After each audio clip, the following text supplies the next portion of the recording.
A Clean, Well-Lighted Place by Ernest Hemingway. It was late, and everyone had left the cafe except an old man who sat in the shadow the leaves of the tree made against the electric light. In the daytime, the street was dusty, but at night the dew settled the dust, and the old man liked to sit late because he was deaf. And now, at night, it was quiet, and he felt the difference. The two waiters inside the cafe knew that the old man was a little drunk, and while he was a good client, they knew that if he became too drunk, he would leave without paying, so they kept watch on him. "Last week he tried to commit suicide," one waiter said. "Why?" "He was in despair." "What about?" "Nothing." "How do you know it was nothing?" "He has plenty of money." They sat together at a table that was close against the wall near the door of the cafe, and looked at the terrace where the tables were all empty, except where the old man sat in the shadow of the leaves of the tree that moved slightly in the wind. A girl and a soldier went by in the street. The streetlight shone on the brass number on his collar. The girl wore no head covering and hurried beside him. "The guard will pick him up," one waiter said. "What does it matter if he gets what he's after?" "He had better get off the street now. The guard will get him. They went by 5 minutes ago." The old man, sitting in the shadow, rapped on his saucer with his glass. The younger waiter went over to him. "What do you want?" The old man looked at him. "Another brandy," he said. "You'll be drunk," the waiter said. The old man looked at him. The waiter went away. "He'll stay all night," he said to his colleague. "I'm sleepy now. I never get into bed before 3 o'clock. He should have killed himself last week." The waiter took the brandy bottle and another saucer from the counter inside the cafe and marched out to the old man's table. He put down the saucer and poured the glass full of brandy. "You should have killed yourself last week," he said to the deaf man. The old man motioned with his finger. "A little more," he said. The waiter poured on into the glass so that the brandy slopped over and ran down the stem into the top saucer of the pile. "Thank you," the old man said. The waiter took the bottle back inside the cafe. He sat down at the table with his colleague again. "He's drunk now," he said. "He's drunk every night." "What did he want to kill himself for?" "How should I know?" "How did he do it?" "He hung himself with a rope." "Who cut him down?" "His niece." "Why did they do it?" "Fear for his soul." "How much money has he got?" "He's got plenty." "He must be 80 years old." "Anyway, I should say he was 80. I wish he would go home. I never get to bed before 3 o'clock. What kind of hour is that to go to bed?" "He stays up because he likes it." "He's lonely." "I'm not lonely. I have a wife waiting in bed for me." "He had a wife once too." "A wife would be no good to him now." "You can't tell. He might be better with a wife." "His niece looks after him." "You said she cut him down." "I know." "I wouldn't want to be that old. An old man is a nasty thing." "Not always. This old man is clean.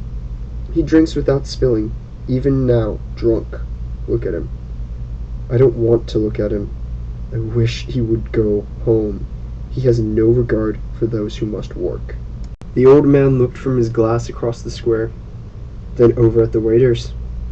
"Another brandy," he said, pointing to his glass. The waiter, who was in a hurry, came over. "Finished," he said, speaking with that omniscience of syntax stupid people employ when talking to drunken people or foreigners. "No more tonight. Close now." "Another," said the old man. "No. Finished." The waiter wiped the edge of the table with a towel and shook his head.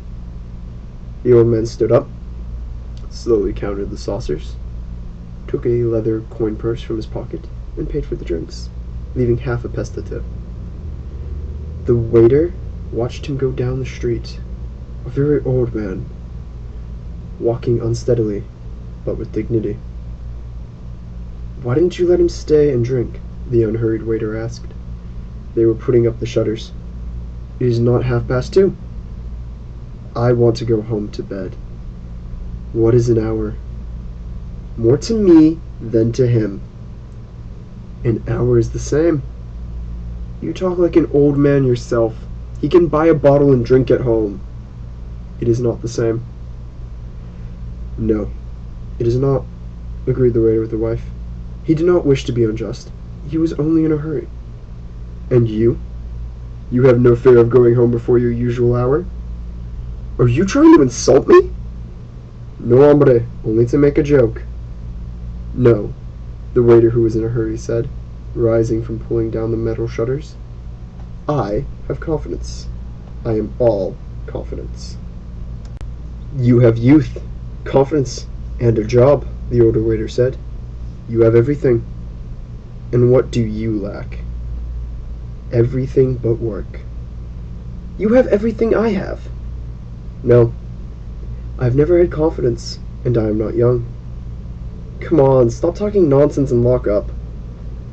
"I am of those who like to stay late at the cafe," the older waiter said, "with all those who do not want to go to bed, with all those who need a light for the night." "I want to go home and into bed." "We are of two different kinds," the older waiter said. He was now dressed to go home. "It is not only a question of youth and confidence, although those things are very beautiful. Each night I am reluctant to close up, because there may be someone who needs the cafe. Hombre, there are bodegas open all night. You do not understand. This is a clean and pleasant cafe. It is well lighted. The light is very good. And also, now there are shadows of the leaves." "Night," the younger waiter said. "Good night," the other said. Turning off the electric light, he continued the conversation with himself. "It is the light, of course. But it is necessary that the place be clean and pleasant. You do not want music. Certainly, you do not want music. Nor can you stand before a bar with dignity, although that is all that is provided for these hours." What did he fear? It was not fear or dread. It was a nothing that he knew too well. It was all a nothing. And a man was nothing too. It was only that, and light was all it needed, and a certain cleanliness and order. Some lived in it and never felt it, but he knew it all was nada y pue nada y nada y pue nada. Our nada, who art in nada, nada be thy name. Thy kingdom nada, thy will be nada, in nada as it is in nada. Give us this nada, our daily nada, and nada us our nada, as we nada our nadas. And nada us not into nada, but deliver us from nada, pue nada. Hail nothing, full of nothing, nothing is with thee. He smiled and stood before a bar with a shining steam pressure coffee machine. "What's yours?" asked the barman. "Nada. Otra loco más," said the barman and turned away. "A little cup," said the waiter. The barman poured it for him. "The light is very bright and pleasant, but the bar is unpolished," the waiter said. The barman looked at him, but did not answer. It was too late at night for conversation. "You want another copita?" the barman asked. "No, thank you," said the waiter, and went out. He disliked bars in bodegas. A clean, well-lighted cafe was a very different thing. Now, without thinking further, he would go home to his room, he would lie in bed, and finally, with daylight, he would go to sleep. After all, he said to himself, it is probably only insomnia. Many must have it.